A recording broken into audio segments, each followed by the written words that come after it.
Dari pulau terluar Lingayan, Desa Ogotua, kita ikuti dialog kentongan Radio Tanggap Bencana membahas topik kesiapsiagaan masyarakat pesisir mewaspadai bencana tsunami, dipandu Jasmine.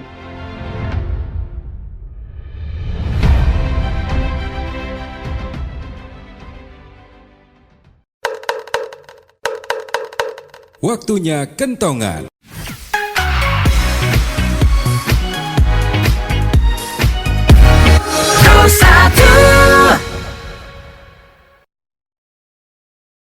Pemirsa, pendengar RRI Net dimanapun Anda berada, Assalamualaikum warahmatullahi wabarakatuh. Selamat berjumpa lagi melalui acara Dialog Kentongan Radio Tangga Bencana Pro 1 RRI Toli-Toli. Saat ini, Dialog Kentongan Radio Tangga Bencana membahas topik tentang kesiapsiagaan masyarakat pesisir dalam mengantisipasi bencana tsunami. Dan saat ini langsung dari Pulau Lingayan, Desa Ogotua, Kecamatan Dampal Utara, Kabupaten Toli-Toli. Saya Jasmine bersama dengan narasumber nantinya akan mendengarkan seperti apa tanggapan penjelasan narasumber berkaitan dengan topik kita, yaitu kesiapsiagaan masyarakat pesisir dalam hal mengantisipasi berbagai bencana termasuk tsunami. Nah, pendengar, seperti kita bersama bahwa Pulau Lingayan merupakan salah satu pulau terluar yang ada di Kabupaten Toli-Toli. Tentu saja perlu mendapat perhatian tentang dari berbagai potensi bencana yang bisa saja terjadi melanda masyarakat yang ada di pulau terluar, Pulau Lingayan. Nah, untuk membahasnya, saya sudah bersama dengan narasumber. Yang pertama, dari perwakilan Orari Kabupaten Toli-Toli ada Pak Mulyadi dan Silasa, Sarjana Hukum. Assalamualaikum Pak Mul. Waalaikumsalam warahmatullahi wabarakatuh. Kemudian kita juga sudah bersama dengan Kabid Kedaruratan Logistik dari BPBD Kabupaten Toli-Toli, Baisum, Pak Zulkifli SSTP. Assalamualaikum Pak Zulkifli. Waalaikumsalam warahmatullahi wabarakatuh, Pak. Iya, baik. Apa kabar Pak Zulkifli? Alhamdulillah baik-baik ini Pak. Mohon maaf kami tidak bisa mengikuti langsung karena yang berada di luar kota, di Kota Palu, Pak. Ya, baik. Pendengar dan pemirsa RRI dimanapun Anda berada, berbicara tentang kesiapsiagaan masyarakat pesisir dalam mengantisipasi berbagai bencana termasuk bencana tsunami. Kita tahu Pulau Lingayan yang berada di Desa Ogotua, Kecamatan Dampal Utara ini merupakan salah satu pulau yang sepertinya rawan terhadap bencana tsunami seperti topik kita saat ini. Nah, untuk mengetahui sejauh mana kesiapsiagaan masyarakat pesisir yang ada di Pulau Lingayan, yang pertama saya ke Pak Rudianto selaku perwakilan tokoh masyarakat yang ada di Pulau Lingayan, Desa Ogotua, Kecamatan Dampal Utara. Baik, Pak Rudianto, selama berada di Pulau Lingayan tentu sedikit banyak Pak Rudianto pasti sudah mengetahui tentang potensi-potensi bencana yang biasanya terjadi di Pulau Lingayan ini. Nah, bisa digambarkan Pak Rudi, seperti apa sebenarnya potensi-potensi bencana yang perlu disikapi oleh masyarakat yang ada di Pulau Lingayan, mengingat dari kasat mata tsunami ini bisa saja terjadi menerjang melanda wilayah Pulau Lingayan ini. Silakan Pak Rudianto. Terima kasih. Assalamualaikum warahmatullahi wabarakatuh. Waalaikumsalam warahmatullahi wabarakatuh. Tentu kami selaku masyarakat Pulau Lingayan, Pak, kami punya kesiapan dalam rangka menanggulangi bencana, yaitu salah satu yang kami lihat tanda-tanda dikala tsunami itu akan terjadi, yaitu dikala ada getaran gempa, kami tidak panik, Pak. Kami lari ke pantai, terus kami lihat keadaan laut itu, air laut. Tentu kalau ada tsunami, Pak, pastinya air laut itu pasang surut dia. Cepat pasangnya, cepat pula surutnya. Jadi dari situ, kalau memang ada kejadian aneh lewat air laut itu, sudah ada jalur-jalur yang kami sepakati yaitu ada beberapa bukit di sana. Kami langsung lari ke sana, Pak. Dikala ada ciri-ciri akan ada sesuatu yang akan terjadi seperti tsunami. Karena tsunami kemarin yang di Palu itu ada tanda-tanda di sini juga, Pak. Itu air laut kita lihat itu turun sekitar 50 cm dalam sekejap, terus naik lagi. Hanya apa kami perkirakan itu agak jauh, ya. Tsunami-nya agak jauh. Tentu kalau dekat air laut itu surutnya lebih jauh ke sana. Hanya pada waktu itu air pasang surut itu sekitar 50 cm turun sekaligus langsung naik lagi. Jadi itulah cara kami mengantisipasi kalau ada getaran gempa akan terjadi tsunami. Tentu kami melihat air laut, saya kira. Mungkin yang ingin Anda sampaikan, Pak Rudianto, bahwa masyarakat khususnya yang ada di Pulau Lingayan ini siap dalam mengantisipasi bencana khususnya tsunami.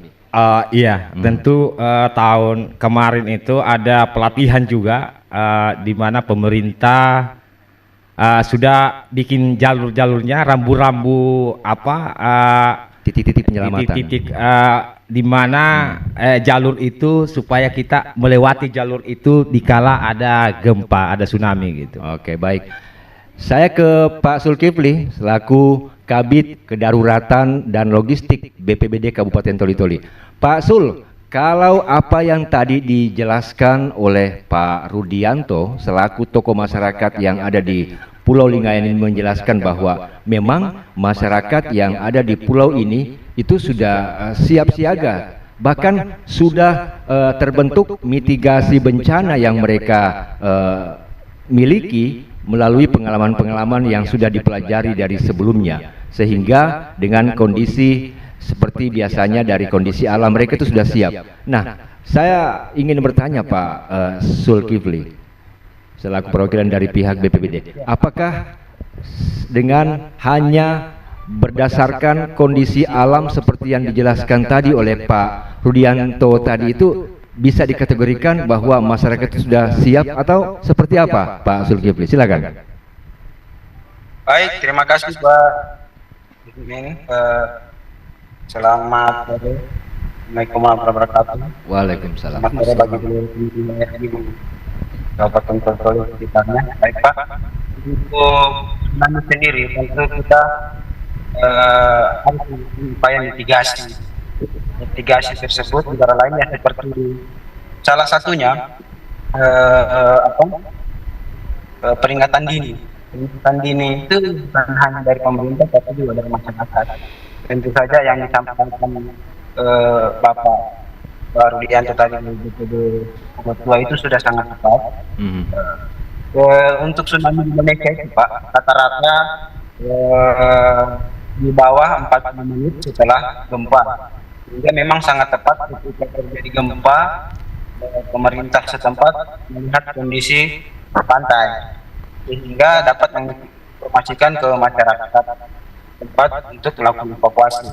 Tentu saja langkah dilakukan pemerintah salah satunya yaitu menetapkan jalur-jalur evakuasi, sehingga setelah pemerintah setempat mendapatkan informasi terkait ciri-ciri atau tanda-tanda akan terjadi tsunami, segera disampaikan kepada masyarakat untuk melalui jalur-jalur evakuasi yang telah dilakukan untuk melakukan evakuasi secara mandiri. Karena apabila terjadi misalnya kayak di Pulau Lingayan itu memang kan agak jauh dari pusat kota, sehingga diharapkan masyarakat beserta pemerintah desa setempat melakukan evakuasi secara mandiri. Baik, artinya Pak Zulkifli dari pihak BPBD Kabupaten Toli-Toli sepakat dengan apa yang dijelaskan tadi oleh Pak Rudianto selaku tokoh masyarakat yang ada di Pulau Lingayan, Desa Ogotua ini. Nah, Pak Zulkifli, kita juga kepengen tahu ini ya Pak Sul, sejauh ini pihak BPBD sendiri, bagaimana usaha yang sudah dilakukan untuk mengantisipasi berbagai bencana, khususnya bencana tsunami, lebih khusus lagi masyarakat yang ada di pulau terluar di Pulau Lingayan ini, Pak Zulkifli? Baik Pak, untuk kami sendiri dari BPBD Kabupaten Toli melakukan langkah-langkah mitigasi dan edukasi ke masyarakat Memang belum menyeluruh ke seluruh desa, apalagi terkait tsunami sendiri kami belum merata di seluruh daerah pesisir melakukan edukasi. Tetapi ke depan kami akan mengusahakan agar seluruh masyarakat pesisir langkah-langkah tanggap tsunami itu sendiri. Baik Pak Sul, bisa digambarkan mungkin ada data atau kajian-kajian yang sudah dilakukan oleh pihak BPD sendiri berkaitan dengan potensi yang bisa saja terjadi di beberapa pulau di Kabupaten Toli-Toli, khususnya juga yang ada di Pulau Lingayan, Pak Sul. Oh, baik, terima kasih. Untuk potensi tsunami, saya rasa untuk wilayah Kabupaten Toli-Toli hampir seluruh wilayah pesisir pantai itu berpotensi tsunami. Beberapa tahun ini kita mendapatkan informasi bukan hanya dari BMKG tapi juga dari beberapa provinsi terkait katras yang diprediksi akan terjadi di 2 kabupaten, yaitu di Kabupaten Goa dan Kabupaten Toli. Sehingga memang seyogyanya edukasi terkait tsunami ini menjadi prioritas utama di Kabupaten Toli, karena pemerintah provinsi juga sudah mengingatkan bahwa ada potensi megatrust di 2 kabupaten ini. Hanya kami dari kabupaten sendiri lalu melakukan upaya untuk melakukan edukasi kepada masyarakat, terutama masyarakat pesisir agar memahami langkah-langkah tanggap tsunami itu sendiri. Tanggap tsunami itu sendiri Pak ada 3, yaitu tanggap gempanya, tanggap peringatan, sama tanggap evakuasi. Ini yang perlu kita lebih sosialisasikan ke masyarakat pesisir. Oke, baik, ditahan dulu Pak Zulkifli. Pendengar pemirsa RRI Net dimanapun Anda berada, masih bersama kami di Dialog Kentongan Radio Tanggap Bencana yang membahas topik tentang kesiapsiagaan masyarakat pesisir dalam mengantisipasi bencana tsunami. Saya ke Pak Mulyadi Dayang Silasa, perwakilan dari Orari Kabupaten Toli-Toli. Pendengar pemirsa, kita tahu Orari juga punya peran penting dalam menginformasikan tentang situasi darurat kebencanaan melalui alat frekuensi yang biasanya digunakan oleh teman-teman dari pihak Orari. Nah, kita kepengen tanya ini Pak Mul, sejauh ini bagaimana peran Orari sendiri dalam melakukan aktivitasnya terhadap pemantauan kondisi apa saja, termasuk mengenai kebencanaan gitu Pak Mul. Silakan. Ya, terima kasih. Assalamualaikum warahmatullahi wabarakatuh, pendengar RRI dimanapun berada, dan saudara-saudara narasumber. Ya, berkaitan dengan peran Orari tentu dalam hal pencegahan, penanggulangan maupun penanganan bencana, bahwa pada dasarnya penanganan ini bukan hanya dilakukan oleh Orari, tetapi banyak juga penyelenggara komunikasi bisa terlibat, ya, baik yang milik pemerintah, milik swasta, milik perorangan. Jadi bukan hanya Orari saja.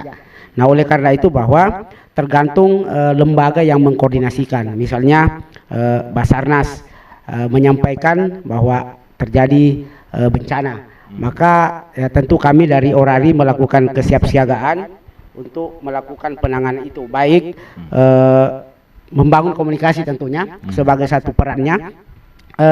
Cuman dalam hal melakukan itu bahwa dilakukan pada tahap sebelum terjadi bencana, kemudian saat penanganan, dan sesudah atau pasca bencana.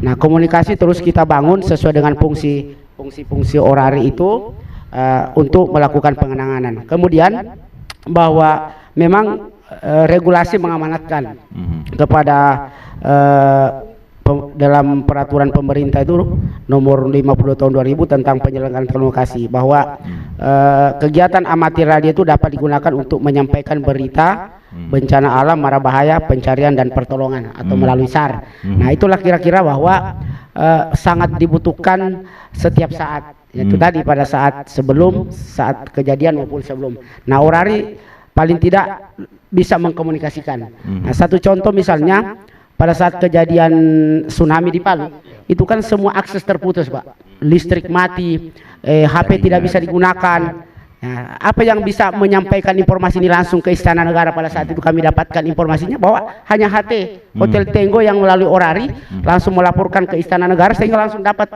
tanggapan ada penanganan.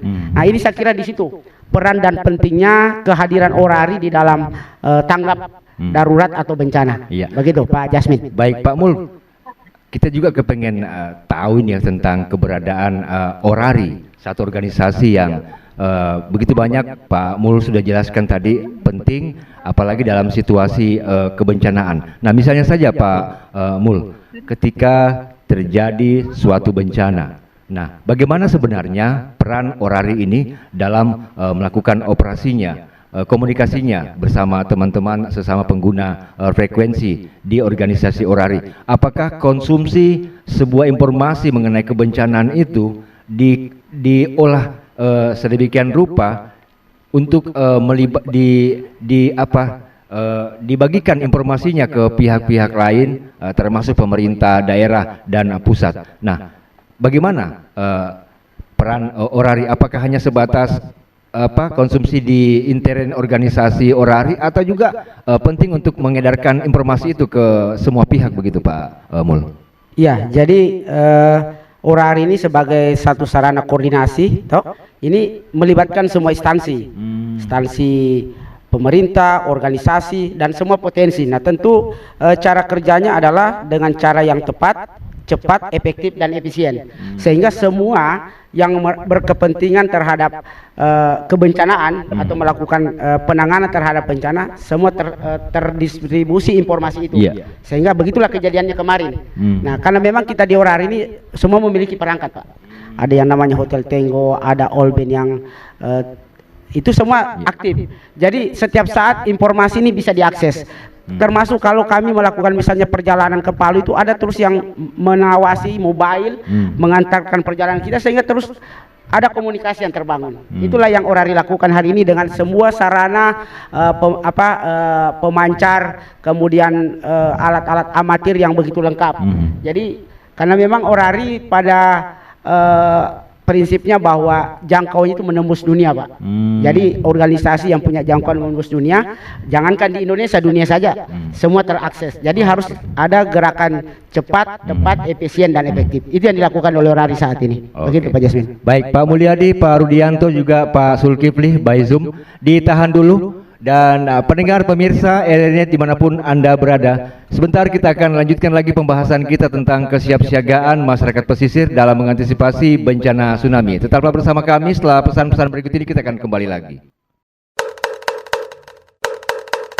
Waktunya kentongan. Hal dasar yang harus kita persiapkan jika terjadi bencana. 1. Jangan panik. Hal pertama dan utama yang harus dilakukan ketika bencana terjadi adalah kendalikan diri dan emosi kita. Rasa takut dan khawatir adalah hal yang lumrah terjadi ketika kita sedang menghadapi kondisi kegawat daruratan atau bencana alam. Namun, mengatur kadarnya dalam batas yang wajar adalah kuncinya. 2. Selamatkan diri kita, baru membantu orang lain. Terdengar egois, namun faktanya adalah hal tersebut dimaksudkan untuk mengurangi resiko jatuh korban lebih banyak. Alih-alih dapat menyelamatkan orang lain, justru kita menjadi korban semua. Namun, cerita akan berbeda, semisal kita memiliki keterampilan dan pengetahuan khusus. 3. Keselamatan diri adalah yang paling utama. Dalam keadaan darurat, kita harus mengutamakan keselamatan diri kita. Dalam hal ini, terutama nyawa kita, perhiasan, uang, barang berharga lainnya harus dikesampingkan jika keadaan darurat. Namun, jika memungkinkan dan keadaan tidak sedarurat itu, bisa jadi penyelamatan dokumen berharga masih bisa dilakukan. Untuk itu, perlu bagi kita untuk mengumpulkan dokumen berharga seperti akte kelahiran, akta tanah, ijazah sekolah, dan surat berharga lainnya dalam sebuah tas yang mudah dijangkau dan aman. Sehingga ketika terjadi bencana, kita dapat dengan mudah menyelamatkan dokumen tersebut tanpa harus mengorbankan keselamatan diri kita.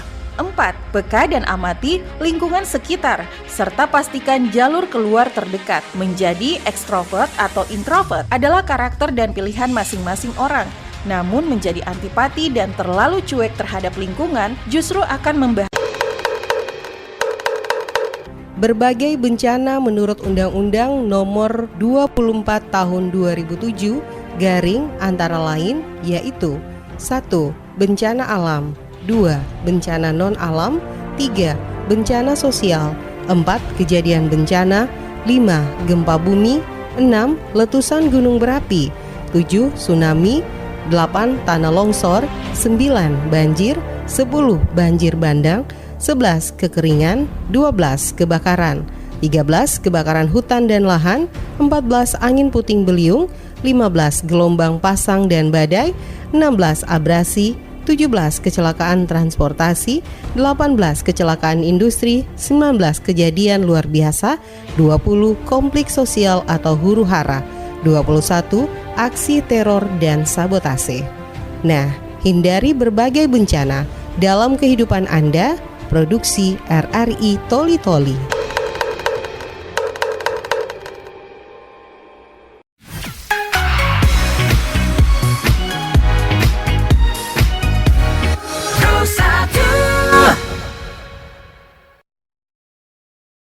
Baik pendengar, pemirsa RRI dimanapun Anda berada, kita lanjutkan lagi kebersamaan kita di Dialog Kentongan Radio Tangga Bencana. Masih kita bahas tentang kesiapsiagaan masyarakat pesisir dalam mengantisipasi bencana tsunami. Saya kembali ke Pak Rudianto selaku tokoh masyarakat yang ada di Pulau Lingayan. Baik Pak Rudianto, kalau tadi Pak Rudi sudah menjelaskan tentang kesiapsiagaan masyarakat yang di Pulau Lingayan ini sudah oke, sip, bahkan mengetahui langsung dari kondisi alam, naik turunnya air yang mungkin agak sedikit berbeda daripada biasanya, sehingga itu juga bisa dijadikan sebagai acuan untuk mengantisipasi berbagai bencana. Nah, untuk saat ini bagaimana langkah ke depan untuk mengajak dari pihak BPBD untuk meningkatkan kewaspadaan bagi masyarakat yang ada di Pulau Lingayan ini, Pak Rudi, silakan. Tentu kami berharap dengan BPBD untuk di mana menyiapkan sarana dan prasarana yang diperlukan oleh masyarakat di pulau, karena memang di saat kalau dikala kita tidak minta-minta, suatu saat terjadi sesuatu itu, tentu kami tidak dapat informasi apa-apa. Kami mau informasi di mana. Jadi selain kami lewat pengalaman manual, kami tidak bisa mengakses yang lain. Informasi-informasi yang dari pemerintah apa, kami tentu tidak tahu itu, tidak bisa tahu informasi, bagaimana informasi. Jadi tentu BPBD dalam hal ini kami memohon selaku masyarakat Pulau Lingayan, saya minta BPBD bertindak saja mengantisipasi sebelum terjadi bencana di sini, dan mudah-mudahan tidak Pak ya. Kita tidak minta-minta, hanya mewaspadai. Kita tidak minta-minta, mewaspadai. Tentu kami berharap selaku masyarakat Pulau Lingayan menyiapkan sarana dan prasarana yang bisa mendengar atau bisa mendapatkan informasi dari luar kalau akan ada terjadi suatu bencana. Saya kira itu, Pak. Baik, saya ke Pak Zulkifli selaku Kabid Kedaruratan dan Logistik BPBD Kabupaten Toli Toli. Masih bersama kami Pak Zulkifli? Iya Pak. Ya, Pak Zulkifli juga tadi pasti sudah mendengarkan ya dari apa yang disampaikan oleh Pak Rudianto selaku tokoh masyarakat di Pulau Lingayan ini. Nah, Pak Sul, kita kepengen tahu sebenarnya sarana dan prasarana seperti apa yang dibutuhkan oleh masyarakat yang wilayahnya itu memiliki potensi bencana, khususnya masyarakat yang di Pulau Lingayan, Desa Ogotua ini, Pak Sul, silakan. Ya, terima kasih Pak. Sarana prasarana yang paling utama sebenarnya itu adalah sarana peringatan dini tsunami. Cuma memang peralatan ini sangat terbatas. Untuk di Kabupaten saya itu ada satu yang ditempatkan di kantor kami. Itu pun merupakan aset dari BMKG Palu. Untuk daerah pesisir sendiri sangat diutamakan itu karena komunikasi. Makanya seperti yang disampaikan oleh Pak Mulyadi tadi, orari itu sangat berperan penting juga, Pak. Karena sebagai media komunikasi tentu saja ketika terjadi keadaan darurat, radio itu sangat-sangat dibutuhkan.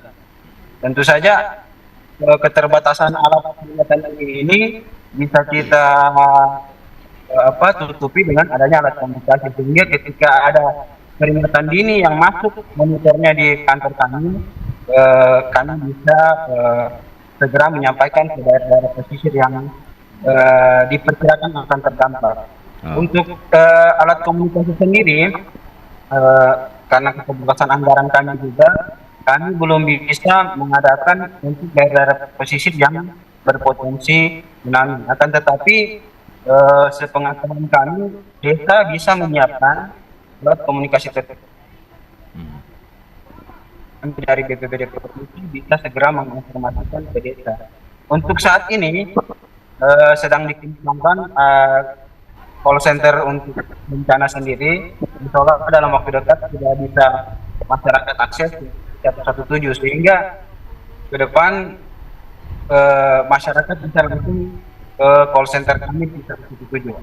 Oke, jadi mungkin seperti itu Pak Rudi ya, apa yang dijelaskan oleh Pak Zulkifli tadi, perwakilan dari pihak BPBD Kabupaten Toli-Toli. Artinya pihak BPBD Toli-Toli itu sudah berusaha semaksimal mungkin, karena dengan anggaran yang terbatas sehingga tetap melakukan berbagai usaha agar masyarakat yang ada di Pulau Lingga ini tetap mendapat perhatian untuk menghindari dari berbagai bencana termasuk tsunami. Baik Pak Sul, kita juga kepengen tahu sejauh ini bagaimana komunikasi dan apa yang saat ini dilakukan bersama dengan pihak Orari dalam mengantisipasi berbagai bencana termasuk bencana tsunami. Bagaimana komunikasi-komunikasi yang dibangun saat ini? Apakah hanya sebatas melalui penggunaan frekuensi radio atau sering juga koordinasi di lapangan begitu Pak Sul? Silakan. Terima kasih Pak. Untuk Orari sendiri, kebetulan di BPBD juga ada beberapa anggota kami yang juga merupakan anggota Orari. Sehingga untuk komunikasi dan koordinasi dengan Orari sendiri kita itu alhamdulillah sampai dengan saat ini lancar, bukan hanya saat di lapangan tapi dalam pencarian juga. Sehingga memang itu sebenarnya akan membuat namanya tim reaksi cepat yang melibatkan beberapa elemen dari luar, termasuk Orari. Selama ini kan tim reaksi cepat yang ada di BPBD itu internal kami saja. Dalam waktu dekat kami akan membuat tim reaksi cepat yang elemen itu masuk juga Orari, Polri, sehingga koordinasi pada saat kejadian atau masa tanggap darurat itu bisa lebih efektif dan efisien.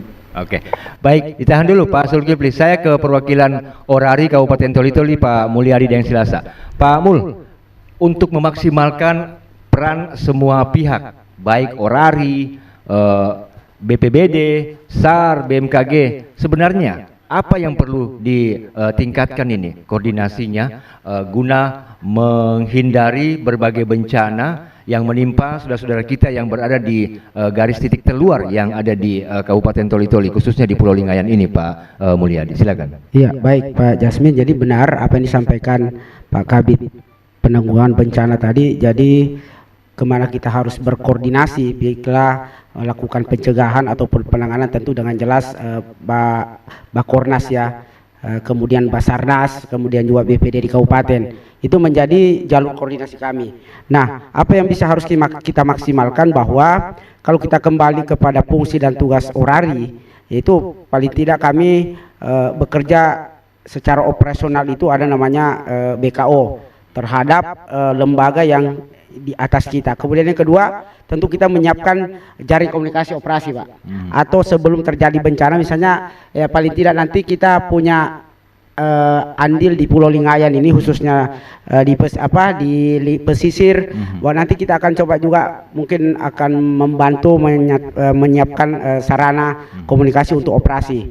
Nah, kemudian kita tahu sendiri bahwa komunikasi yang tak terbatas itu yang kita lakukan, ya memang ini harus terprogram dalam satu sistem, jadi sehingga bisa kita cepat melakukan penanganan ataupun pencegahan. Nah, untuk ke depan kita mungkin Orari ini akan terus memaksimalkan komunikasi dan bisa mungkin membuat kerjasama dengan BPBD yang oleh Pak Kabit tadi disampaikan, bahwa kita akan melakukan pencegahan atau tanggap bencana, khususnya daerah-daerah yang memungkinkan ada potensi itu, termasuk Pulau Lingayan ini. Inilah salah satu bukti hari ini bahwa kami juga datang di sini, ya tentu bersama dengan LPPRRI, ingin melihat langsung potensi-potensi tsunami ataupun potensi bencana alam, sehingga kita sudah bisa membaca, bisa mempetakan bahwa inilah titik-titik yang nanti bisa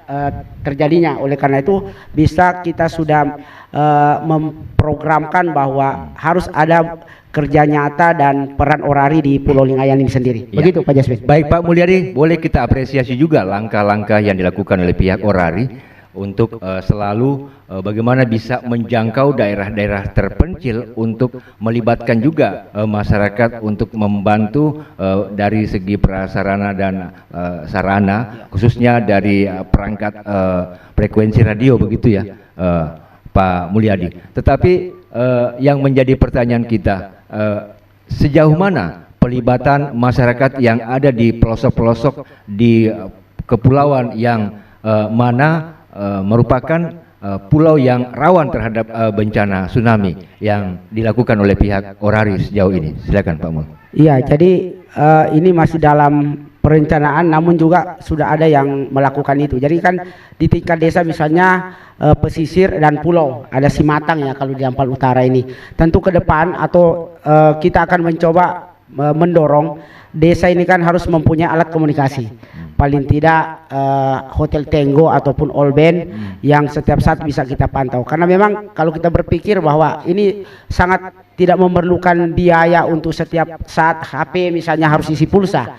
Ya cukup dengan ada listrik mengisi daya bisa dimanfaatkan. Nah ini kita coba memperkenalkan kepada masyarakat di pesisir sekiranya bisa mereka memiliki. Tapi untuk toli-toli itu kita sudah punya jaringan, misalnya Dampal Selatan, Dampal Utara, Dondo. Itu kan berada semua di daerah pesisir Pak. Toli-toli utara. Dan hampir setiap malam kami berkomunikasi dan kami memohon informasi 10.25-nya misalnya bagaimana keadaan kondisi cuaca, apa yang terjadi di wilayah ini saat ini kita sudah lakukan. Tetapi mungkin ke depan kita akan lebih maksimalkan Pak. Baik. Jadi mungkin kita dorong pemerintah desa pengadaan Hotel Tenggo untuk khususnya para aparatnya sehingga mereka bisa berkomunikasi secara cepat jika terjadi ancaman bencana di wilayah kerja mereka masing-masing. Begitu Pak Jasmin. Baik pendengar dan pemirsa RRI Net dimanapun Anda berada, tentu masih banyak hal yang ingin kita diskusikan ya mengenai kesiapsiagaan masyarakat pesisir dalam mengantisipasi bencana tsunami. Karena kita boleh apresiasi pihak BPBD yang melibatkan berbagai organisasi termasuk organisasi Orari dalam mengantisipasi sekaligus membantu saudara-saudara kita yang tertimpa musibah dengan berbagai kegiatan dan pengalamannya bersama organisasi lainnya termasuk Orari. Dan tak terasa kita juga sudah sampai di bagian akhir diskusi kita di Dialog Kentongan saat ini, Radio Tangga Bencana. Dan baik, saya ke Pak Rudianto ya. Terakhir Pak Rudianto selaku tokoh masyarakat sekaligus mewakili aspirasi dari masyarakat yang ada di Pulau Lingayan. Apa yang ingin Anda sampaikan kepada narasumber kita saat ini, baik dari BPBD maupun dari pihak Orari sendiri? Silakan Pak Rudi. Terima kasih. Saya kira tadi saya sudah menyampaikan kepada BPBD dan kali ini saya ke Orari. Kami berharap Pak Orari hadir ya, hadir di masyarakat di Pulau Lingayan di istilahnya Orari ini bisa menjangkau juga Pulau Lingayan.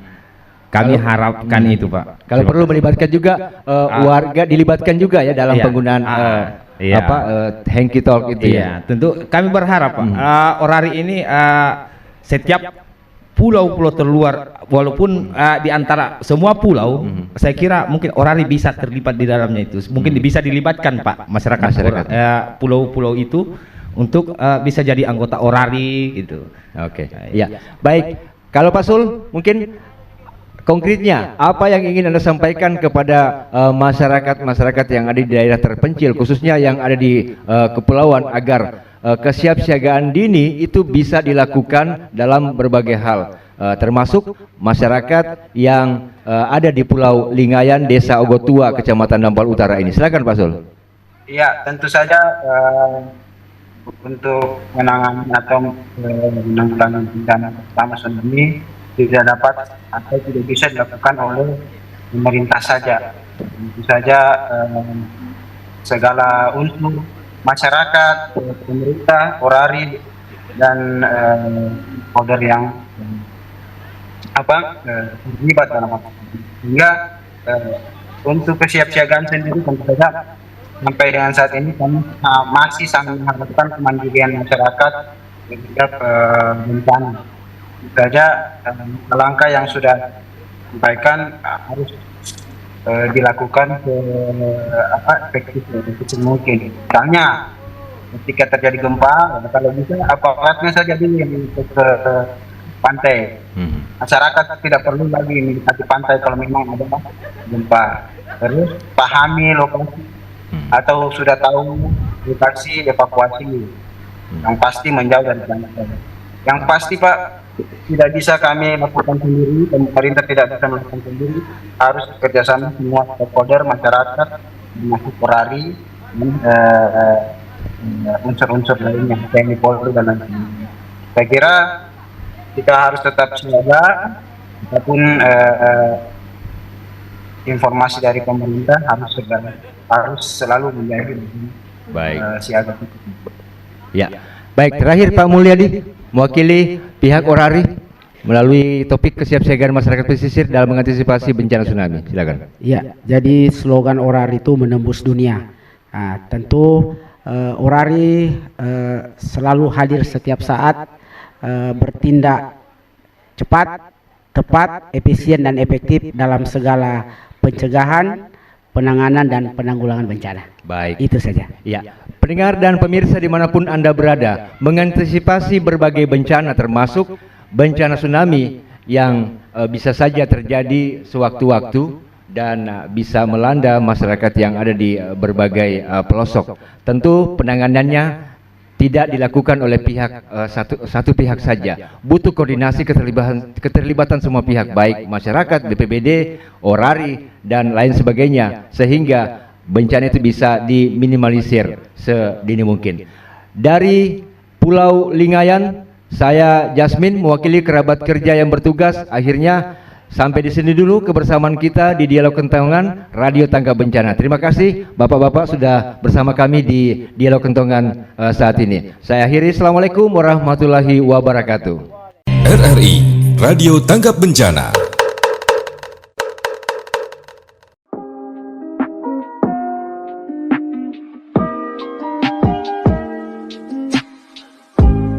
Demikian telah kita ikuti Dialog Kentongan Radio Tanggap Bencana Pro 1 RRI Toli Toli